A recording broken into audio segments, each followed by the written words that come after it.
We are at Countryside Fire with Fireman Tony. We're at the big kitchen table here. Talk about fire safety because October is Fire Safety Month, and we all know Fireman Tony's busy all day keeping us safe. So thanks for joining us, Fireman Tony. Oh, thanks for joining us. And I know you've been busy because you are in the schools all the time. Can you remind people about one of your tasks, which is going to all these schools? And it's more than just the Vernon Hills schools. Yeah, it's great to be back in the schools live. Of course, we are still wearing a mask, but all for good precautions. And the kids are just so happy to be back in schools as well, and learning their subject matter, and then the opportunity for us to go in and teach fire safety is very, very special. How many schools do you visit? Right now we have 16. That's 10 elementary schools, 5 middle schools, and Vernon Hills High School. There you go. So you're busy, and it pays off because these kids learn this stuff, and your fire numbers have gone way down just thanks to education. Yes. So we like to contribute or say that the 3 E's contribute to the reduction in fire. And the 3 E's are engineering, enforcement, and education. It's tough to really pinpoint it on education alone, but enforcement, our Fire Prevention Bureau being out in the community and doing inspections and making sure there's code compliance and making sure that the buildings are safe for customers and people who work in those buildings.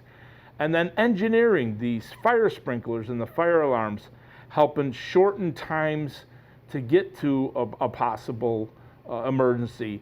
And then the education, of course, that culture that's been built for several years prior to me, and that's been 40 years of fire prevention education in the schools.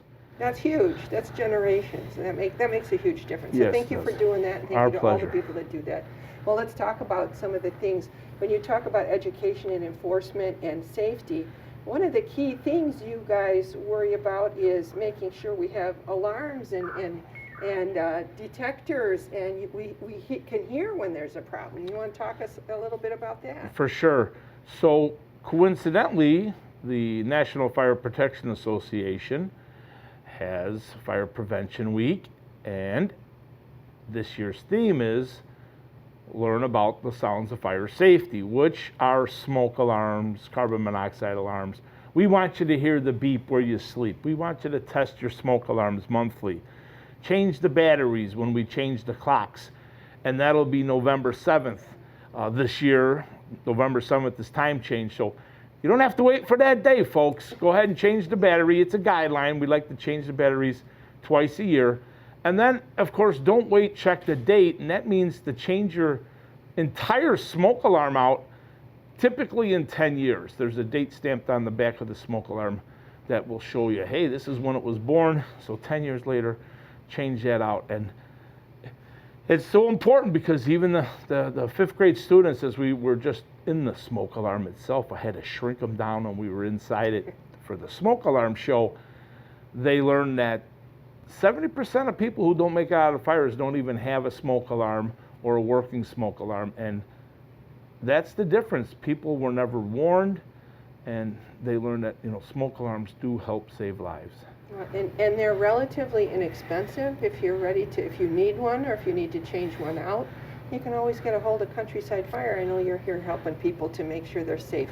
Absolutely. In their homes, in their businesses, wherever they are. So. Absolutely. We've partnered up with Walmart, and Walmart has smoke alarms with a battery for $4. So Walmart is one of our community sponsors, so I don't mind mentioning them at all. Yeah, well, you've got so many good partners out there, I'm telling you, and that's what's so nice about the community is everybody partners together, keep our kids safe, keep our families safe, keep our businesses safe. So, and we're sitting here kind of in your big lunchroom here. Before we go, do you think you could give us some tips on safety, like in our own kitchen? Because I know oftentimes, as we're coming in, we're cooking, we're doing stuff. That's one of the places you guys tend to have calls for. Well, it is the most common areas for fires in the home. So we want to remind you to watch what you heat. Okay, we tend to get distracted, particularly with cell phones these days, when we start cooking, and if we walk away from the kitchen, we have something on the stovetop. it's going to lead to disaster. So for the first is watch what you heat. If you have to leave, shut off the stove, and you're going to have to come back to it. Make sure you have the lid available. Should a fire start up in the frying pan, it's much easier, much safer to shut off the heat and put the lid on it than try and round up a fire extinguisher, or people say I'll throw flour on it. Stay away from all that. Have the lid available, which means have it on the countertop next to the stove with a hot pad, oven mitt, and shut off the heat, put the lid on it. So never put water on a grease fire, okay? We're gonna use the lid. And then we wanna make sure pot handles are turned inward or to the rear, so the little ones aren't gonna reach up and grab something. They're curious to find out what's in there. A lot of major burn injuries are caused by those pot handles hanging over the edge of the stovetop. Little ones can grab them, or even adults have bumped those handles when they're hanging over the stovetop and knocked the pot or pan of hot sauce or hot water down their leg, causing severe burns even with pants on.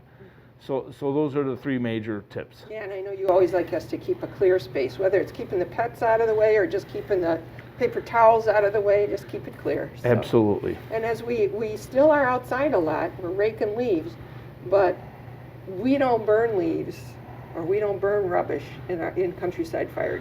That's true. Here in Vernon Hills, there's no burning. The only burning you're permitted to do would be in a manufactured container for firewood, and it's in the manufactured container. You want to make sure at the end of the evening, if you're out there roasting marshmallows with the little ones, you're going to fully extinguish it with a bucket of water and make sure there's the lid. Of course, we don't want to be using those on days with high winds. Yeah, well, and when you've said how even if you're just burning sticks or something, those embers go off a long way and you don't know it, and then later the fire springs up, which is why we don't allow open burning like that. So correct. It's just a safety thing. And I know as we're getting ready for winter, a lot of times you tell us now's a good time to have your furnace checked, clean your furnace filter, check your chimneys, all that stuff to get ready for the cold weather. Absolutely. With all the different appliances that take on natural gas, your dryer, your furnace, your water heater, your stove and oven, it's definitely good to have those regularly maintained by a service guy. Have a carbon monoxide alarm as well. Carbon monoxide is caused by incomplete combustion, and that can be caused by your appliance that's not well maintained, and then something goes wrong with it, and that could lead to carbon monoxide. So if you have natural gas in your house, you should have a carbon monoxide alarm on every level of your home, as well as a smoke alarm at every level of your home. Well, that brings me to something. So, like, if you do hear a beep and your alarm is going off, what should we be doing? Okay, so if we're hearing just a little chirp, that's probably your smoke alarm battery low. Okay, telling you, the smoke alarm's telling you, hey, the battery's low. That's why we want you to change the batteries every 6 months when we change the clocks.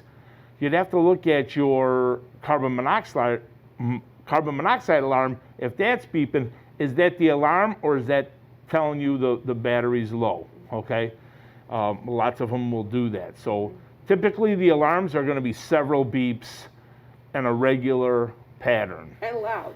And very loud. And so then what is the protocol then? If you think you've got, particularly think about carbon monoxide or gas in the house or something like that, do I pick up the landline? Do I go outside? Do I call you? What should I do? Excellent question. So as we teach everybody in schools, we want you to evacuate the house first, then call 911 to get us coming to find out what's going on. We have various monitors and detectors ourselves that we can investigate in proper personal protection equipment and come up with what's happening in your house, okay? Same with a smoke alarm. As we tell the children in school, you might not see or smell smoke, but that's what your smoke alarm is designed to do. It only takes a little bit of smoke, a whisper of smoke, to set off the smoke alarm. Get out, call 911. So part of all that is having your escape plan. And we talked about that at our open house when we did the fire sprinkler demonstration. so children and family members know what to do and where to go in the event of an emergency. And that meeting place is part of your plan. That should be out front of your house, whether it's the big tree in your front yard, the end of the driveway, the mailbox.